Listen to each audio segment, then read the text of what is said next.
mag-subscribe ka na. Hello, hello, hello, hello, universe.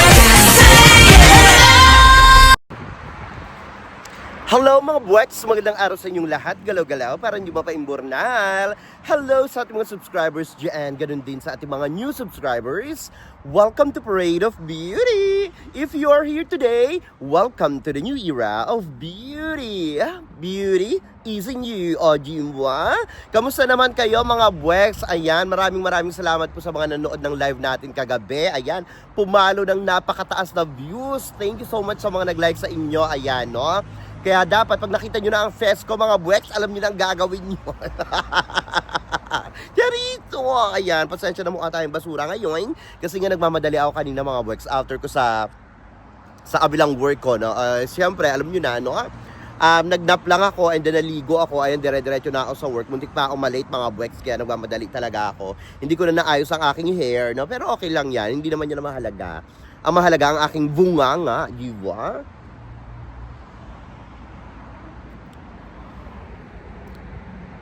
Guwapo. Pwede na dyan sa chabi-chabi. Jarito!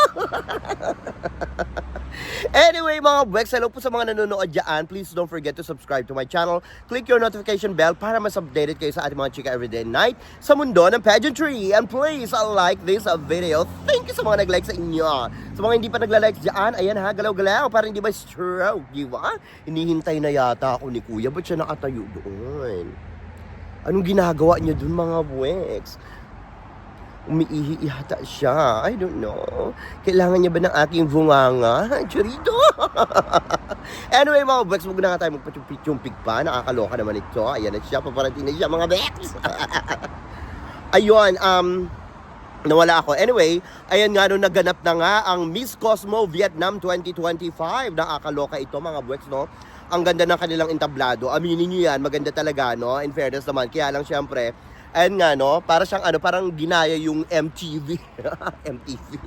MTV Music TV Award, diba? Parang kinapikat na naman ng Cosmo ang mga kaganapan sa ibang sa mga ibang entablado, no? Katulad nitong MTV Music Award, diba? Parang makikita natin na ito talaga Miss Cosmo ay wala talagang originality, no? Nakakaloka. Talagang lahat na lang ginagaya nila ang Miss Universe, ang MTV Award stage, mga ganyan-ganyan, no? Nakakaloka. Parang, anyway, kahit pa paano, sabihin man natin sa hindi, no? Aminin man natin sa hindi.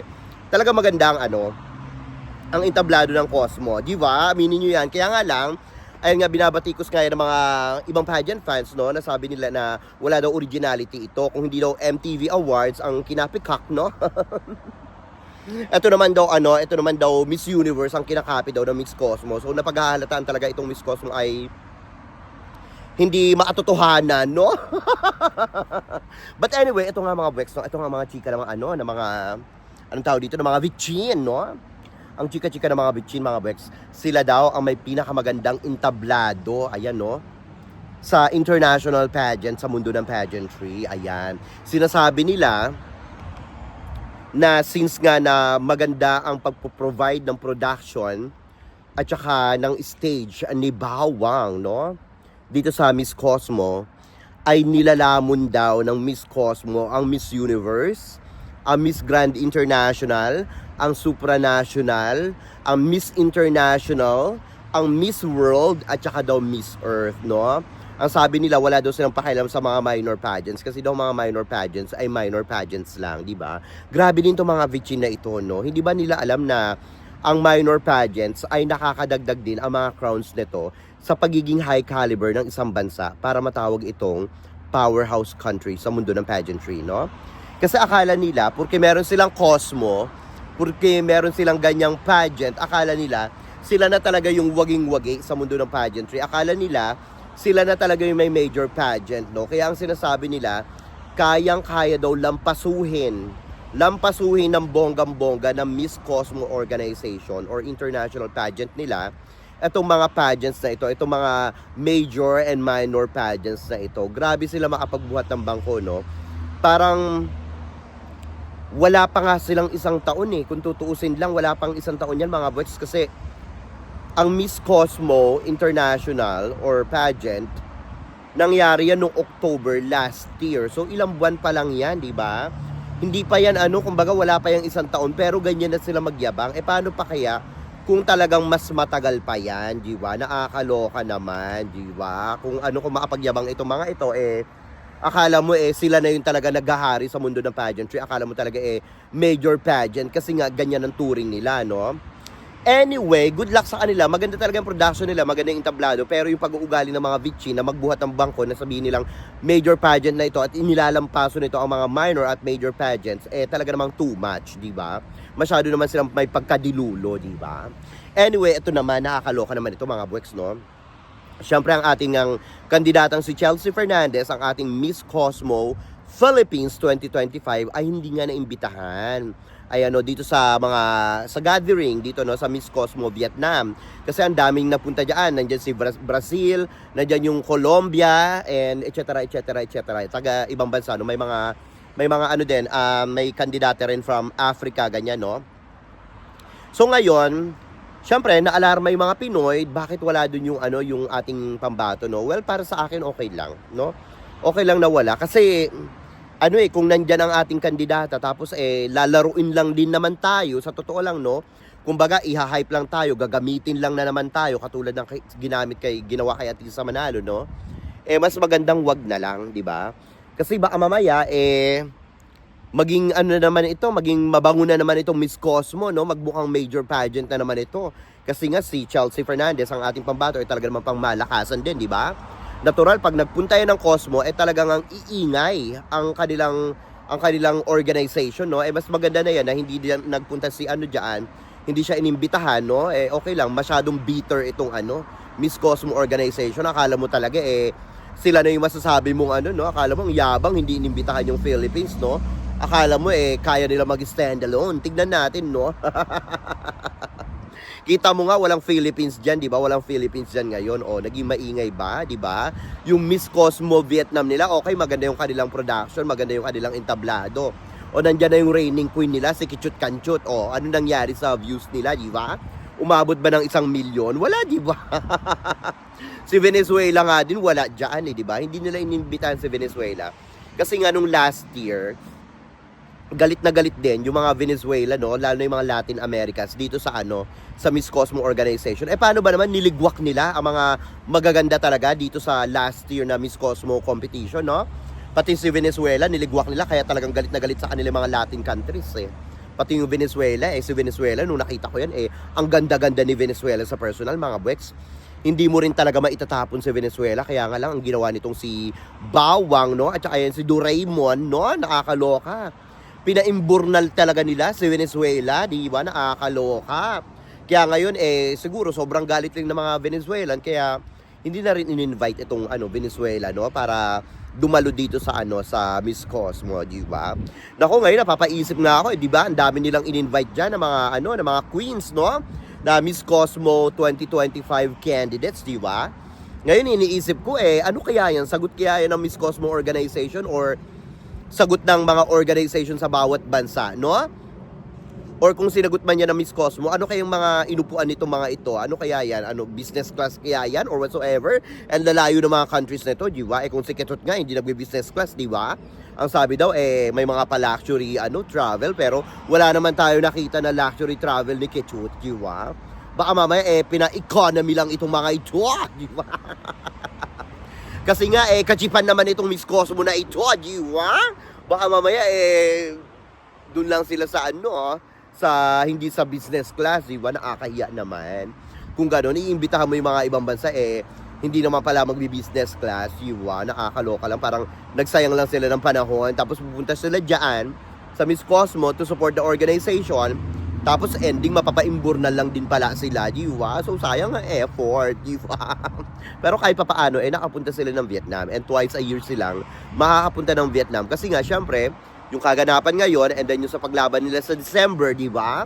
So, win-win situation din yan. Kaya nga lang, ayon, kung pupunta ka dyan, tapos, ayan, may pa-hype-hype na ganyan, tapos ipapaimburnal ka rin din pala, no? So, ano pa, what's the point, di ba? Para lang para lang umingay yung kanilang organization tapos ipapa-imburnal ka rin katulad ng ginawa kay Atisa Manalo, di ba? So good luck, di ba? So mas maganda na nawala yung kandidata natin diyan, mga Bex. Okay na yan. Okay na yan kaysa naman gamitin pa tayo ng bonggang-bongga na gagamitin yung Philippines tapos ending pala ililigwak lang din tayo sa imburnal, di ba? So no thank you, di ba? Si Chelsea Fernandez hindi naman yan deserving na magamit-gamit sa mga ganyang kaganapan, di ba? Kasi kung gagamitin lang nila si Chelsea Fernandez baka talagang kalimutan na ng bonggang-bongga ng Pilipinas itong Miss Cosmo na ito, no? Nakakaloka sila. But anyway, ito pa nga, mga Wexo. Nakakaloka naman itong ating mga kandidata, no? Itong si Atisa Manalo sa Miss Universe, no? Ang ating Miss Universe Philippines 2025. And then of course ang ating Miss International na si Katrina, no? Miss International Philippines 2026 na yan, no? Si Katrina Johnson or Johnson, tama. Tapos itong ating Miss Globe 2025 na si Annabelle McDonald, no? At ito nga ang sinasabi ng mga shupitbahay natin, mga Indodilulo, mga Buweks.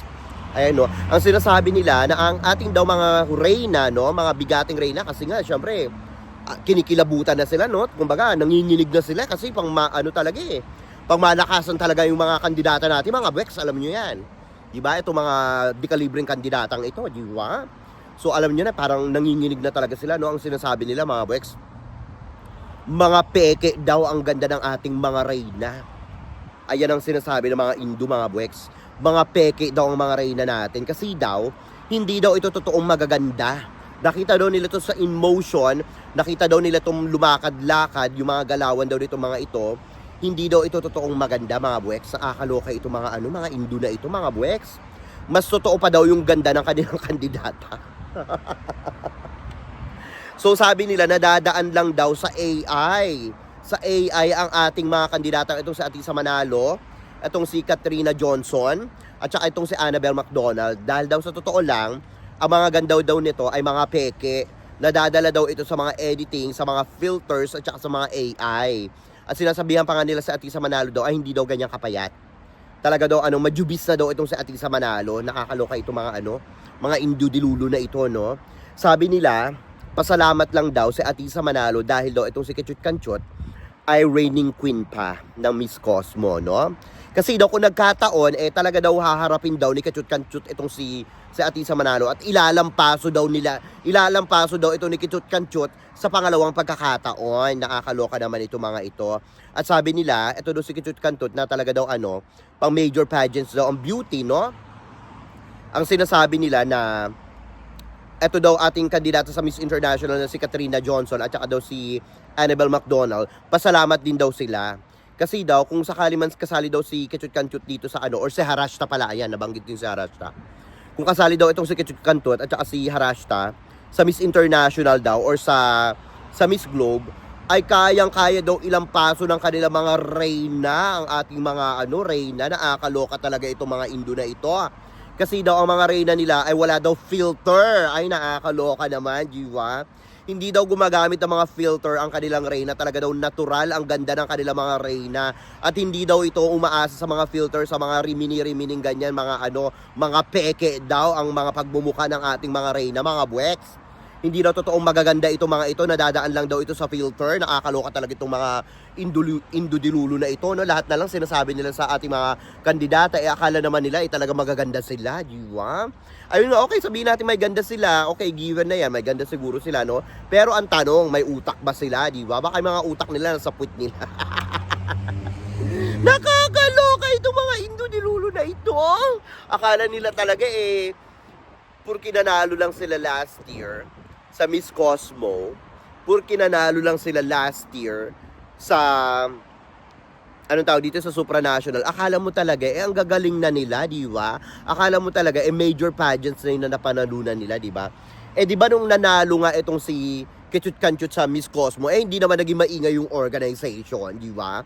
Di ba yung nanalo nga itong si Harashta sa Supranational, di ba hindi rin nga naging ganun kaingay yung organization, di ba? Parang ang tamlay-tamlay nga ngayon ng Supranational, di ba? Tapos ngayon ganyan yung sasabihin nila, di ba? Ganyan yung sasabihin nila, porque alam nila na pangmalakasan talaga yung mga kandidata natin ngayon, ngayong taon hanggang next year sa mga international pageants. At halata naman na talagang nanginginig na ang mga tsumbong nitong mga Indo-dilulo na ito, na mga feeling nila talaga ay sila ang powerhouse. Hindi nila alam na sila ay power bank, diba? Power Rangers, ganon. Diba? Nakakaloka ito. Lahat na lang sinasabi nila kasi nga, hindi nila kayang pantayan ang follow points, diba? Hindi nila kayang pantayan ang ating kalibre, diba? Kasi hindi lang tayo powerhouse. Grand Slam pa tayo sa mundo ng pageantry, diba? Anyway mga buwes, ano masasabi nyo dito sa ating mga chika ngayong araw na ito? Mag-ingay sa ating comment section para makita ko rin ang inyong mga opinyon. Hanggang sa susunod natin mga chika-chikahan. Bye for now mga blacks, and I love you all. Bye! See ya!